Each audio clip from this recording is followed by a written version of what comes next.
Hey guys, Wyatt Claypool here, back with another British Columbia provincial election update, and we have a lot to discuss today.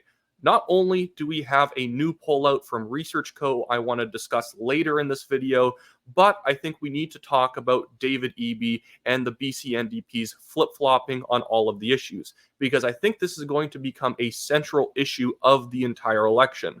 I've been telling people both in these videos as well as at the doors, because I am campaigning with the BC Conservatives, that it's not really an election, it's a referendum. And it's becoming a referendum on David Eby himself. People don't really know that much about him, but the more they do learn about him, the less they like him. And that's why at the 11th hour of this election, David Eby is flip-flopping all over the place and pretending that he's actually kind of a little bit conservative, just like John Horgan was. He's not. He is a far-left anti-police, pro-drug activist who's now going to pretend that he might be able to flirt a little bit with involuntary rehab. He might flirt a little bit with getting rid of the carbon tax, but he's not actually going to do it. He is a radical through and through and is only trying to pretend like he's now a reformed radical because the election is very close at hand.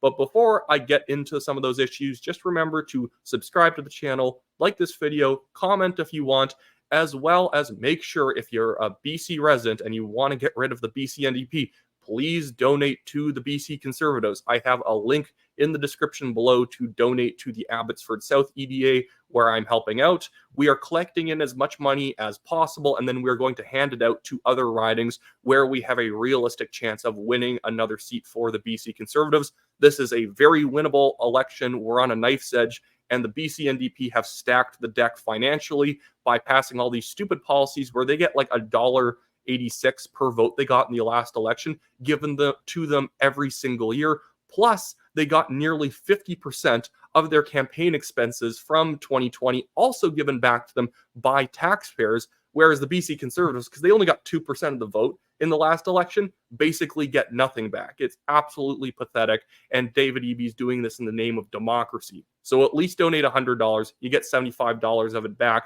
since you get 75% of your money back up to $100 in donations. Description below and pinned at the comments. Please donate to the BC Conservatives if you live in BC. Now, without further ado, let's get into talking about David Eby, a weak man running a very weak re-election campaign.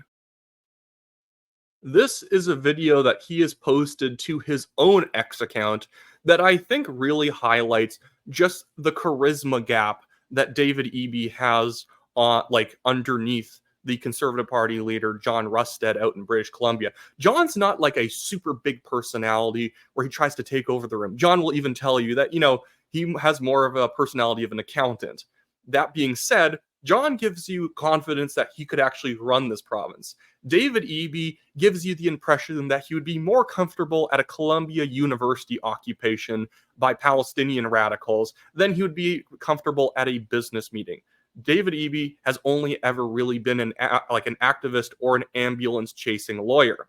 And videos like this really just drive home that he can't connect with voters. So this post says, BC is leading North America in responding to the housing crisis. Oh, how are you doing that, David?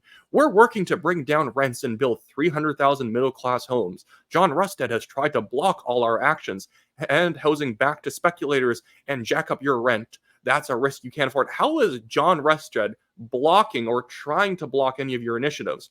The Conservatives only had, before the parliamentary or the legislative session ended in BC, only had 3 or 4 MLAs.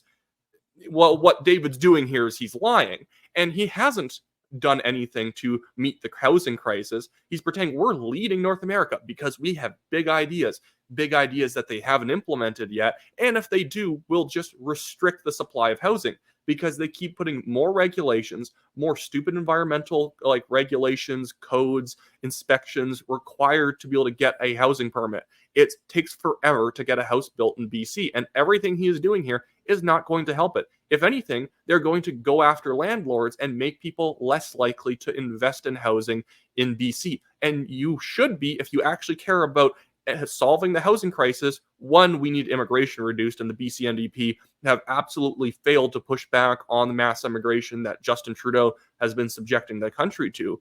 But he's also been restricting the supply of new housing. If you want to fix the housing crisis, you have to make it easier to supply housing, not make it more difficult. But this video just demonstrates the personality that David Eby has. Weak, peevish, and it really doesn't seem like he can connect with working class people the same way that John Horgan was able to in 2020. Hi, I'm David Eby.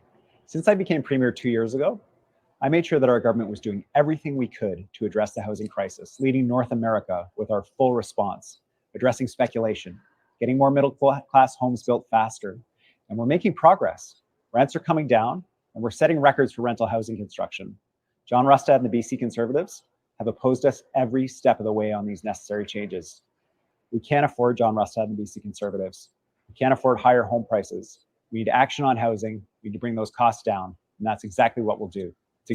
So right there, he just used a little tactic called lying his butt off, because rents have not been going down. In fact, there was a public housing project that the BC government under David Eby invested in, and after they finished this new apartment building, all of those affordable units were literally being offered at above market rates. So they were literally like renting these units out for more than the average market rate, because the BC government and all governments around the world suck at building housing. Developers are actually good at building housing, especially when they can do it without the government meddling. But at every step of the way, David Eby's plans are to have the government meddle more in your life. And also, I just want to bring this chart up. This is the debt in BC since David Eby took office in 2022. It went from $63 billion of public debt, and I believe right now it's actually about $120 billion of debt. And this chart was actually just speculating that by 26-27, we'd be $126 billion in debt. We're almost surpassed that now in the year 2024, because this is how incompetent the BC NDP have been at managing the public finances of British Columbia. They are terrible at it. But the media instead are still putting out all of these articles about how the Conservatives are super scary and they make me feel anxiety. This is a real article that Kelowna Now put out. It says, your voice. And it's one of these like kind of write to the editor type of pieces where somebody from the community writes in and they post their comments. And it says, your voice. BC Conservatives cause me true fear and anxiety. A former Kelowna parliamentary candidate writes, when we have unserious candidates like the ones running in our riding of Kelowna Centre, I get scared. Wow, you get scared, kid. You know, they were kind of weaselly there by even saying it was a former Kelowna parliamentary candidate. A parliamentary candidate for which party? Oh, is it a federal Conservative candidate? Is it a PPC candidate? Is it maybe a Liberal candidate? No, it's a federal NDP candidate. Kay Desjardins here, who only has 11 followers on his X account that he made back in 2021 for that election cycle where he got crushed, by the way. But, listen to an NDP hack politician telling you that you should be deeply scared because the Conservatives have unserious candidates. As if the party, the BC NDP, are running serious candidates who are proposing, how about we just poison people with free drugs? Super serious party because they believe in harm reduction. And now let's talk about the flip-flops, because harm reduction is a part of that. So David Eby is now flipping and flopping all over the place, pretending that he doesn't hold the radical positions that he's held for decades of his life, and he still held when he became premier. He is in favor of safe supply. He is in favor of safe injection sites. He's not going to get rid of them anytime soon, but suddenly he's flirting with maybe having involuntary rehab like Alberta currently has, and it's been working quite well. Oh, maybe if you reelect us, we'll invest in involuntary treatment for severe addicts who can't help themselves anymore. Not a bad idea, although the way the BC NDP serve it up, it sounds like they won't even offer, or they won't force someone into involuntary treatment until they're so cooked by illicit drugs that they're not going to be able to live a normal life anymore. The BC Conservatives have been proposing a version of it where if you can't follow the law anymore, if you're just camping on the side of the street, you no longer get a choice in whether you have to do rehab if you're committing crimes, loitering in front of a business and driving people away from actually going and patronizing that business. That's more of the conservative plan. It's far more reasonable. If you can't even prevent yourself from committing crimes on a daily basis because you're so addicted, that's a problem that you cannot just kind of hand wave the government away from stepping in with. Another issue that the BC NDP are flip-flopping on is the carbon tax. Now they're saying, well, if the federal government gets rid of their carbon tax, we'll get rid of our provincial carbon tax. Well, not really. One, the BC NDP could get rid of their provincial carbon tax whenever. I don't like the federal carbon tax, but the federal carbon tax is still better than the BC provincial one, because the provincial one just takes in people's money and puts it into general revenue. It has nothing to do with the climate, and it's not even giving people rebates back, so it's hurting people more and not actually going towards any green initiatives. Every once in a while, they will throw a green contract out to their friends, just the way the federal Liberals do, but that's neither here nor there. And then the BC Conservatives just today put out a press release, and they called out the BC NDP because hidden in the flip-flop that the BC NDP are doing is that they're not actually proposing to get rid of the carbon tax. They're actually just replacing it with a new carbon tax on big polluters, which means the carbon tax is still in place because prices would still go up, because whether you're directly taxing the consumer or the polluter, basically just businesses, people are just going to still have to pay the carbon tax price. But, this is really just, again, reinforcing that David Eby is a weak leader. I don't think this actually plays well for David Eby. He can pretend to be moderate as much as he wants. Most voters are just going to look at this as somebody who's listless, who's not strong, who doesn't believe in the things that he says. And I think that John Rustad and the Conservatives should be calling this out. Not just calling out the fact that he's obviously faking it on all of these different issues and he'll never actually take action and implement involuntary treatment. Do you know how we know he won't? Because Bonnie Henry, the chief medical officer of BC, I'm not even going to call her a doctor, Bonnie Henry proposed selling safe supply drugs in pharmacies, and he didn't fire her. You should fire her. That's insane. That's not just like I disagree with her, but we still have a great professional relationship. No, you should fire her for proposing something so ludicrous. They invested in a study to see whether or not we could turn all public washrooms into basically safe consumption sites, banning blue lights because it makes it hard for addicts to find their vein to inject illicit drugs. That's ridiculous. We just had a 13-year-old girl die at a tent city who was using safe supply drugs and all of the safe snorting kits and safe crack pipes. That's disgusting. The BC NDP still haven't said anything about it because it's embarrassing to them. They won't talk about parental rights. They don't believe in parental rights. So they look like complete hacks. So they look like pansies to their own progressive supporters who think that the BC NDP is now going soft. And then middle-class voters who are probably going to go and vote for the BC Conservatives don't believe that David Eby's changed, because he never changed his entire life until when he suddenly needs a bunch of votes, which means he didn't change at all. Now, I want to get to this Research Co poll. I think it's interesting. People have pointed out it's not that different from their last poll, but it's still showing net progress for the BC Conservatives. So this is the Research Co poll that was done between September 9th and September 11th. It has the BC NDP polling at 44%, the BC Conservatives at 42%, the Greens at 10%, and 3% other. But this poll result is only those who are decided. The undecideds are actually quite high right now. And the problem for the BC NDP is, although a lot of people don't know who David Eby is, they know who the BC NDP are. And the fact that they haven't already consolidated that vote that came away from the BC United Party and existed even before BC United went away doesn't exactly bode well for the NDP. It's like, if there's a very known quantity candidate in a race and there's a lot of undecided, and then there's somebody that people don't know as well, it's not looking good if people already knew you very well and they're not willing to side with you. Maybe they find out stuff about the new candidate, the new party that they don't like, and they side with you. But the fact they haven't already automatically jumped to you is a big problem. People don't really know John Rustad very well yet, and they don't really know the BC Conservatives as much. They know the federal Conservatives. They like them, which already gives the BC Conservatives an advantage. And the BC Conservatives are rightfully seen as the new kid on the block.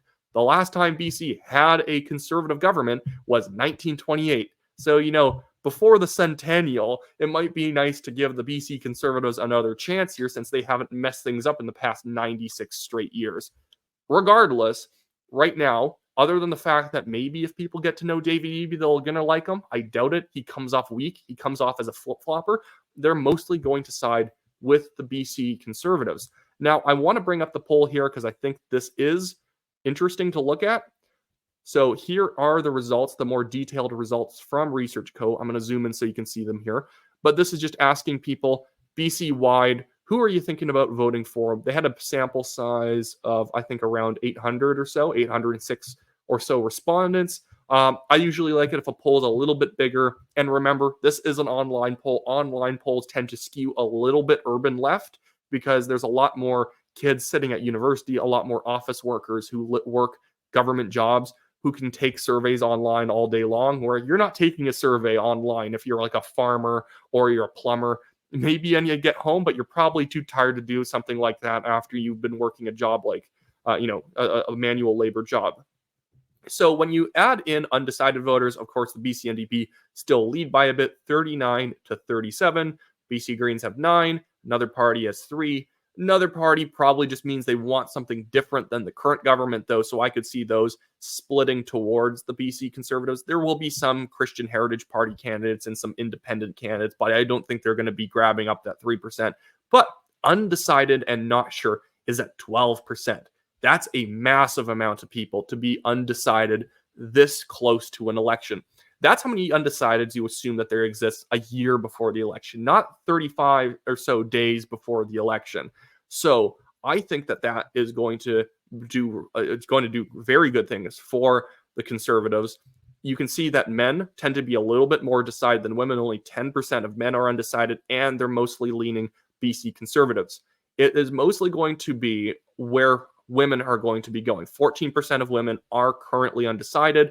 Yes, women tend to side more with center-left parties. Not any women who are watching this show, but this is where I think that the Conservatives don't need to water down their message. People think, oh, to get more center-left voters, you have to become more center-left. No, you just have to talk about the issues they care about. And the issues they care about might not be normal center-left issues.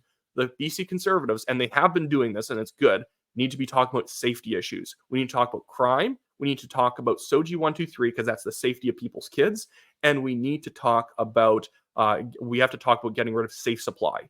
This is all stuff that we can easily fix in the first year of a government. And we need to hammer the BC NDP for not taking safety seriously. Even talking about anti-Semitism is actually a great thing in this election cycle. The BC NDP wouldn't even protect their own Jewish cabinet minister, who the radical pro-Palestinian crowd went after, the pro-Hamas crowd went after. Their own party activists attacked her and threw her out of cabinet, and then she rightfully decided to resign from the party caucus because of how ridiculous the party was acting. That's what the BC Conservatives need to be talking about. And then the other demographic groups that are a little bit more undecided tend to be younger voters, 18 to 54, is the crowds that are a little bit more undecided. Only 10% of people age 55 and over are undecided.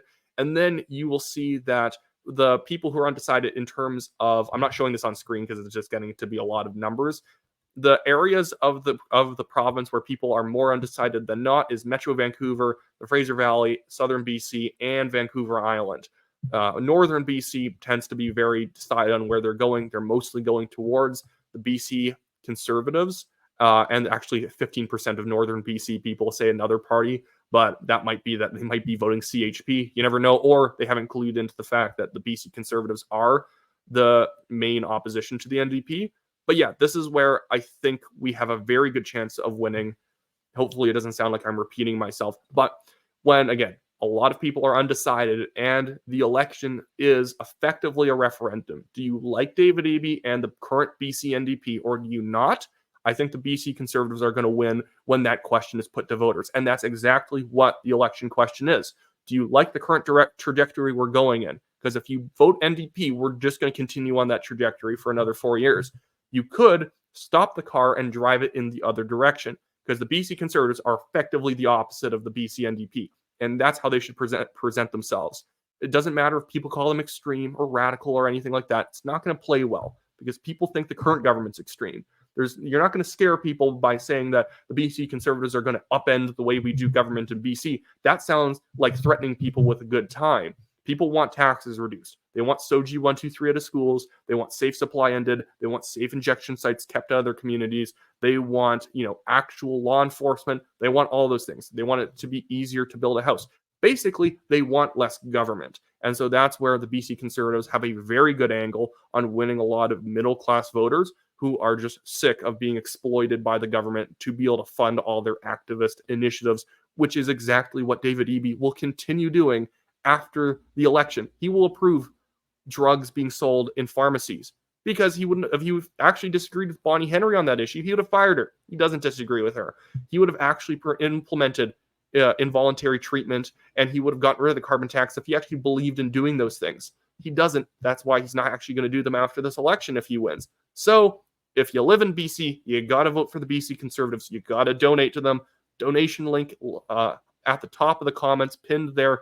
Please donate. Even if you don't donate to Abbotsford South, donate to the party at least $100 because you've already donated to the BC NDP through taxpayer dollars being siphoned towards them. So at least make sure that you donate to the BC Conservatives to level it out a little bit here.